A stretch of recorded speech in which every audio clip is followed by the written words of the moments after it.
Hey guys, PrinceofMacedon here. Gonna do a commentary video for Total War Rome 2. This will be a Sparta versus Bactria battle.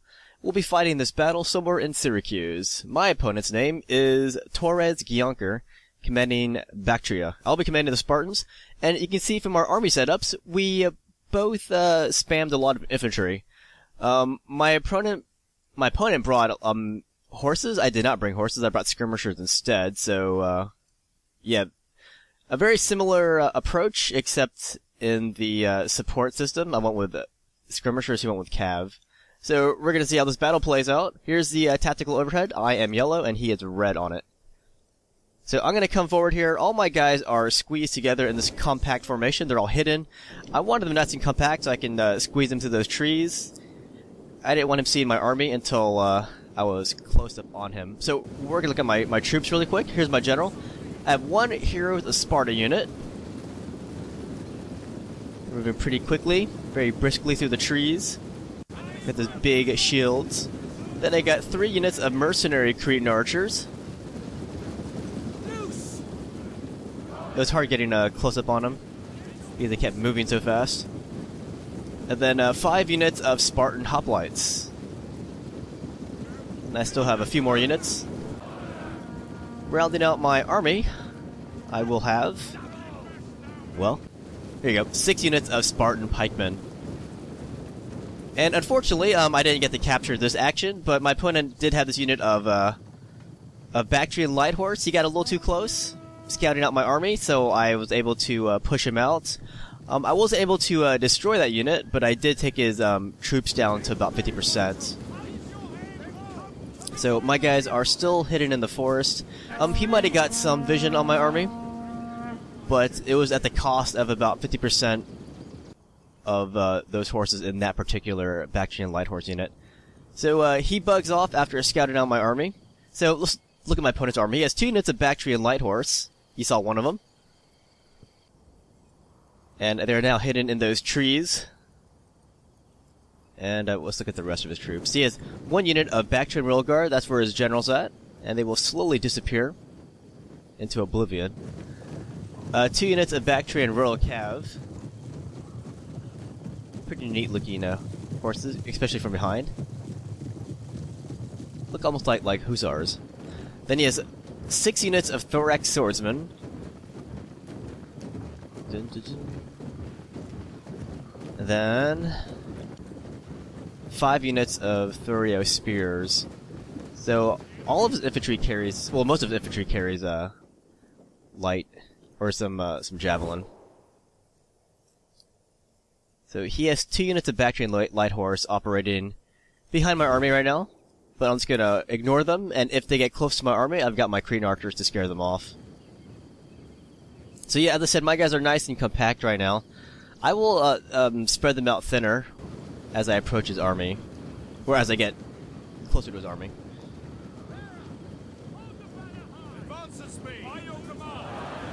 Hold that banner high.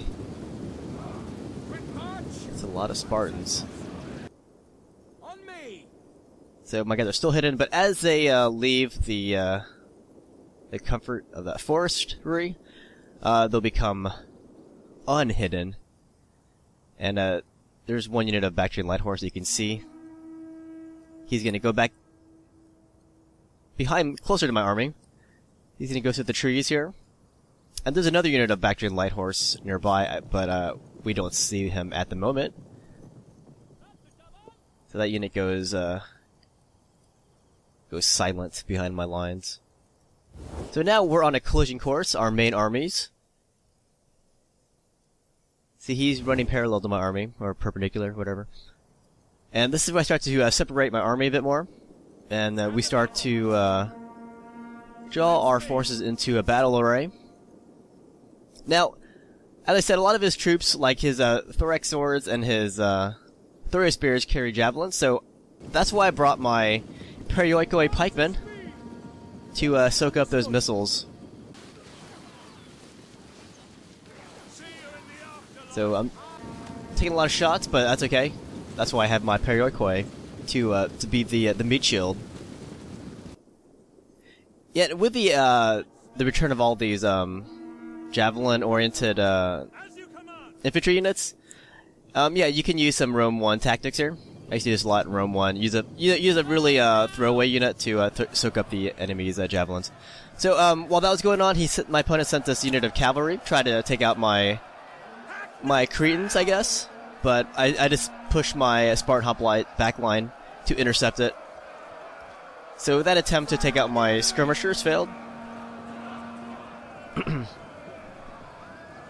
But yeah, this is my backline right here. Yeah, on the front lines, he still has some javelins left because that unit of Periokoi pikemen wasn't long enough to take all the missile fire from my opponent's entire front. I should have sent in my other Periokoi to absorb. But as it stands, yeah, my pikemen on the left are getting a lot of javelins thrown at them. Or I could have just ran my first unit of Periokoi down the line. So my opponent makes this really curious move. He puts his guys into the square. I guess he wanted to hold the line longer against my pikes.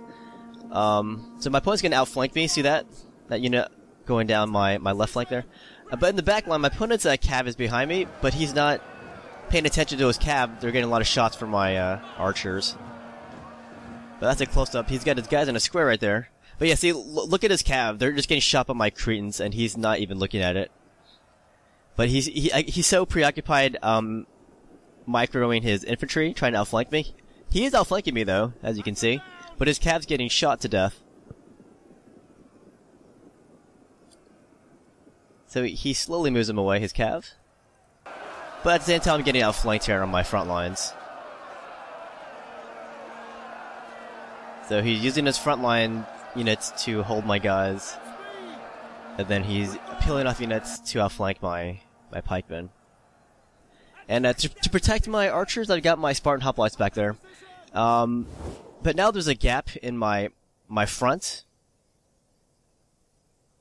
Once we zoom back in, you can see it. See that unit of Bactrians running through my gap? See that? So he's gonna get even more outflanking movements on my pike units in the front. But that's why I got my Cretan archers back there. They can respond to this. See that? Look at that concentrated blast on his outflanking force right into that gap. And I also have a unit. I also have like several units of Spartan hoplites to respond to outflanking. So see those dudes outflanking my pikes? I just got my archers behind them, shooting them from behind. And now I'm going to activate some of my Spartan hoplites to deal with this other incursion behind my pikes. See my Spartans coming down to race at these guys. He's going to pull his units back. And my Spartan hoplites are going to charge at his guys from behind. And at the same time, my archers are destroying those thorax swordsmen. So it looked like a good idea running through that gap in my lines, but my archers just plugged it with their missile fire. And then I also have my, Spartan hoplites to deal with any incursions. So those are my Cretan archers shooting at rapid speed.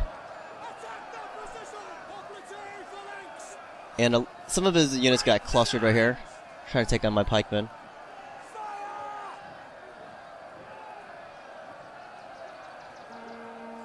And that's not the best use of my archers right there. But again, he still has his cav operating my rear, but I don't think he's really using his cav to the utmost effect. He's more focused on his infantry. And while he outflanks me, I'm also outflanking him. His general's in the bottom there, on the right flank. That would be his right flank. That's my left flank. But yeah, these close-ups, I like doing these close-ups so you guys can see what's going on. Some people will get confused by these close-ups, but as you can see, I also do a lot of overheads. So if you can't keep up, just ignore these cutscenes and look at the overheads. See, there you can see everything happening. And yeah, his cav continues to be of no use in this battle. And my archers just, pinpoint them and take them out.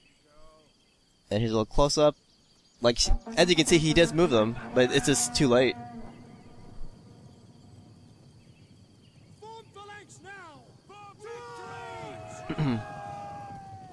So he's gonna take the units of Cav and charge into my units, but I think he should have done this sooner.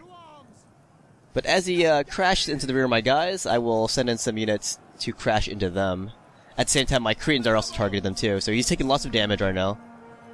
And then I got this unit of Spartan hoplites coming in to charge his Cav as they get stuck into the backs of my my units there. So Spartan hoplites to the rescue. And I also have some Cretan archers who are out of ammo, charging his Cav too. At this point, I got one unit of Cretans still with ammo.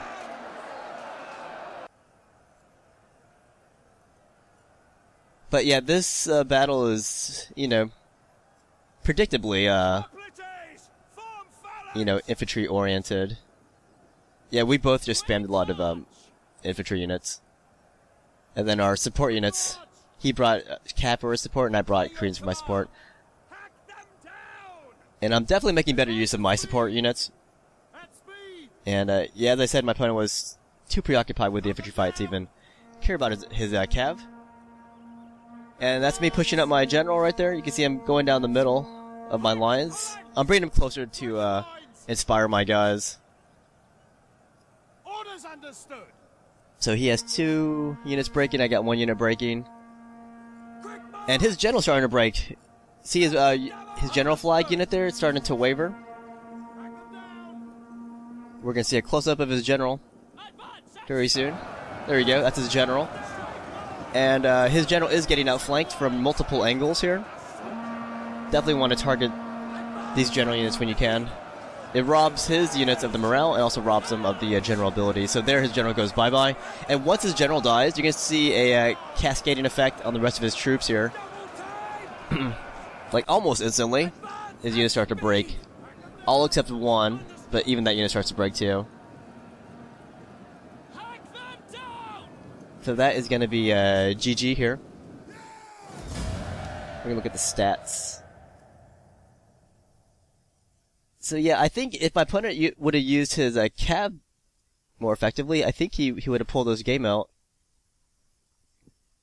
But yeah, he was too preoccupied with the infantry.